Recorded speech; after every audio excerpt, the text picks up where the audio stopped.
The first day is over. You have 9 more left to work.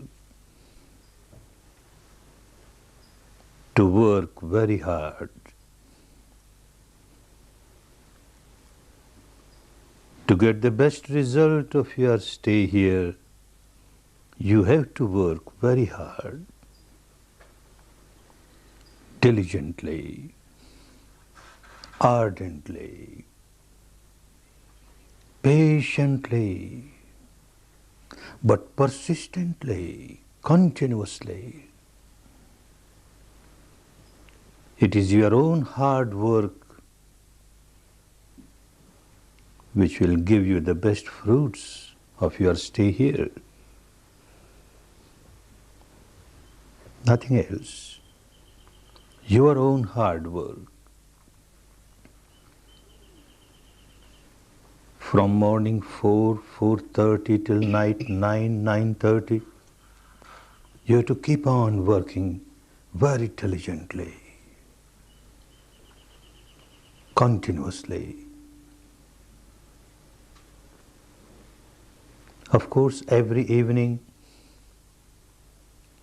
from 1 to 1.5 hours, there will be these Dhamma talks.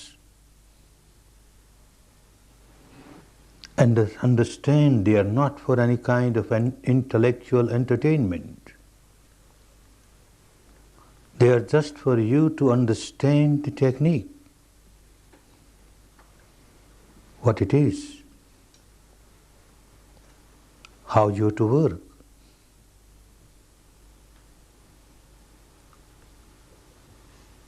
Without understanding the technique, although you may work very hard, very diligently, but you may not work properly.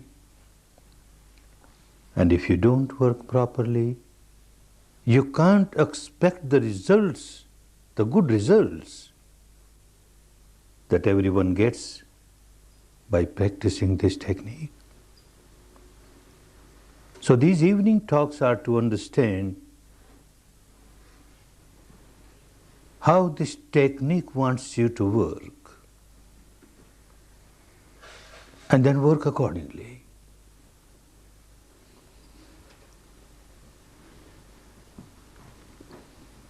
You started your work,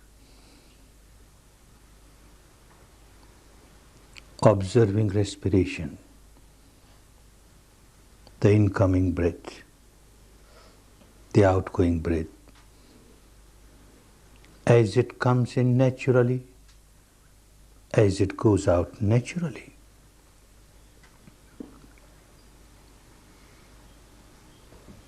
This is not a breathing exercise. You are not supposed to control your breath, not supposed to regulate your breath. This is not the practice of what is called pranayama, where it is necessary to regulate the breath. Different techniques have different peculiarities, specialities. We are not here to condemn other techniques, but while you are here to give a fair trial to this technique, you are here to give full justice to this technique, you must understand the speciality of this technique, the peculiarity of this technique, and adhere to this peculiarity and work exactly as this technique wants you to work. Don't try to regulate your breath, natural breath. If it is deep, you are aware, it is deep. If it is shallow, you are aware, it is shallow. If it passes through the left nostril, you are aware, it is passing through the left nostril. If it passes through the right nostril, you are just aware, it is passing through the right nostril. If it is passing through both the nostrils simultaneously, you're just aware, passing through both the nostrils simultaneously. That's all. Don't interfere with the natural flow of the breath. Let the nature play its own role. And your role is just observe. Just observe the reality as it is. Not as you would like it to be, but as it is. This is the specialty of this technique. You start by observing the breath as it is. Pure breath, bare breath, nothing else but breath.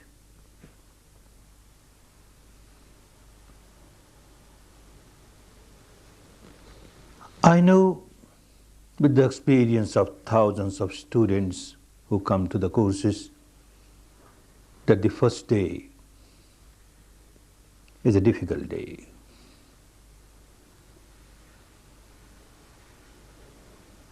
Some complain about pains in the leg or ache in the back or headache or this discomfort or that discomfort. Natural. One basic reason is that your body and your mind, both, have become prisoners of their own habit pattern of life. Now we are doing something to which they are not accustomed. So they start resenting, they start revolting. The body starts revolting. I don't like it. The mind starts revolting. I don't like it. So you feel very uncomfortable. Natural. But that is one reason, a minor reason. The major reason of your discomfort is this technique itself. Because you started working exactly as this technique wants you to work, these difficulties, discomforts, inconveniences have started manifesting themselves. Because you started observing natural breath, normal breath, bare breath, nothing but breath.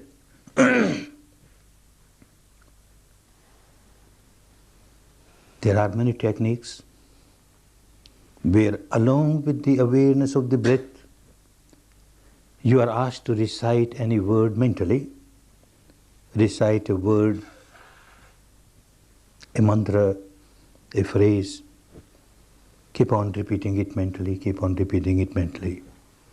Mental verbalization. It helps. I know with my own experience, because I have passed through that process. And I also heard from many others who have this experience, and therefore I accept it, that if you add some word and start repeating it, any word, along with the awareness of breath, your mind calms down easily. It gets concentrated easily. Similarly, there are techniques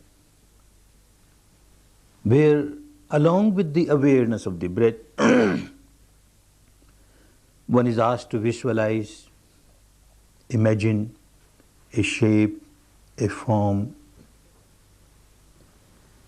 a shape or form of this god or that goddess, founder of this religion or that religion, in whom you have great deep respect and devotion. You keep on imagining that shape, that form. And again you will find that your mind is getting concentrated easily. Your discomforts are passing away. Mind is quietening, becomes more and more tranquil, gets more and more concentrated. Knowing this with my own experience and also the experience of so many others, and yet I say, don't use any verbalization, don't use any visualization, just observe the breath, bare breath, nothing but breath. Why? There must be some valid reason for that, and there are valid reasons. To understand that, first it should be clear as to what is the goal of this technique of meditation. What is the aim? If the aim of the meditation was to get the mind concentrated, to calm down the chattering mind, well, certainly one must use some kind of verbalization or some kind of visualization or imagination. Nothing wrong. But so far as this technique is concerned, concentration of the mind, quietening the mind, is just an aid, a means. This is not the final goal. The final goal is to purify the mind. And purify the mind not just at the surface level, but purify the mind at the deepest level, the root level. To change the behavior pattern of the mind, the present behavior pattern, which keeps on remaining agitated all the time. Something unwanted happens in the life, and they keep on happening. One starts tying knots, starts building up tensions, starts generating negativities. Something wanted does not happen in the life. Some obstacle has come. And again one starts tying knots, building up tensions, starts generating negativities, anger, hatred, ill will, animosity, etc., etc. Tying knots all the time. One has become a bundle of knots, Gordian knots. So tense. The entire physical structure, so tense. The entire mental structure, so tense. At times at the surface level, you try to relax. Try to relax your body, try to relax your mind. It is helpful. But you never know that at the depth level, there is a constant tension going on, constant agitation going on. Because constant tying of knots is going on, constant generating of negativity is going on. That makes one so miserable, so miserable. How to come out of this misery? This technique will help you to go to the depth of the reality of your mind and matter structure and realize the truth about it and understand at the experiential level how and where you started generating negativity, how and where you started multiplying the negativity.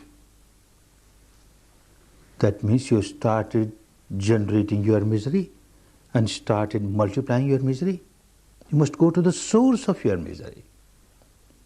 Then only it will become possible for you to come out of this habit pattern where out of ignorance you don't want to remain miserable.